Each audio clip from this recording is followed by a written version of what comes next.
Йошкар-Ола, 20 апреля. Еще вчера здесь росла на газонах трава.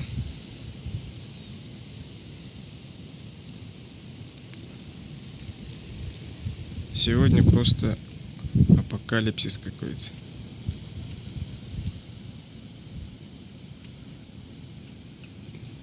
Это буквально месяц, шаг назад в зиму.